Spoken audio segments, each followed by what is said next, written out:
695లో జరిగిన ఒక కుట్ర మన దేశంలో ఇస్లామిక్ దురాక్రమణలకు కారణమైంది. 695 నాటికి మాలిక్ ఇబిన్ మార్వాన్ ఇస్లామిక్ రాజ్యానికి ఖలీఫాగా ఉన్నాడు. వారి రాజధాని డమాస్కస్.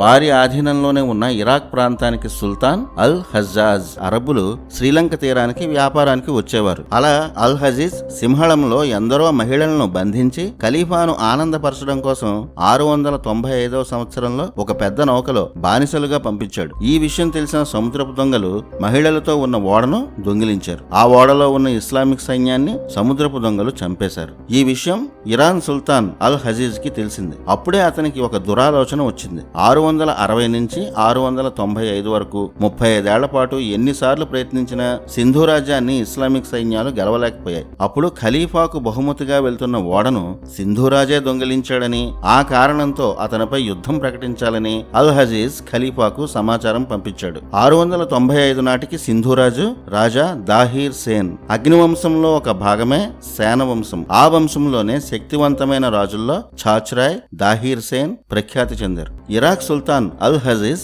సింధురాజుపై వేసిన నిందకు దాహీర్ సేన్ ఇస్లామిక్ మూకల ముఖం పగిలిపోయేలా సమాధానం ఇచ్చాడు. రాజా దాహీర్ మాటలకు రగిలిపోయిన అల్ హజీజ్ సింధు రాజ్యంపై యుద్ధం చేయాలని హజీజ్ ఖలీఫాతో అన్నాడు. ఇరాక్ సైన్యాలతో పాటు డమాస్కస్ నుంచి ఖలీఫా సైన్యాలు కూడా వేల సంఖ్యలో అల్ హజీజ్ తో కలిశాయి. సింధు రాజ్యంపై ఇస్లామిక్ సైన్యాలు దాడి చేశాయి. కానీ రాజా దాహీర్ సేన్ మహావీరుడు. వచ్చిన సైన్యాలను వచ్చినట్టే సంహరించాడు. అతి దారుణంగా ఇస్లామిక్ సైన్యాలు ఓడిపోయాయి. సింధు రాజ్యానికి అతి కీలకమైన జలదుర్గం దేవళ దుర్గం. ఇప్పుడు పాకిస్తాన్ లో ఉన్న దేబల్ ప్రాంతమే ఆనాటి దేవళ్ దుర్గం. సముద్ర ముఖద్వారంలో ఉండే దేవళ దుర్గానికి రాజా దాహీర్ కుమారుడు వీరుడు అయిన జయసింహ కాపు కాచి ఉన్నాడు. సింధు రాజ్యంలో ఇస్లామిక్ సైన్యాలు ఘోరంగా ఓడిపోయాయని ఖలీఫాకు తెలిసింది. ఈసారి ఖలీఫా తన నౌకాదళం అంతటిని సింధు రాజ్యంపై దాడికి పంపాడు. వీరంతా మొదట దేవళ దుర్గాన్ని ఆక్రమిద్దాం అనుకున్నారు. కానీ ఈ యుద్ధాన్ని ముందే ఊహించిన జయసింహ ఇస్లామిక్ మూకల కన్నా ముందే అన్ని ఏర్పాట్లు చేసుకుని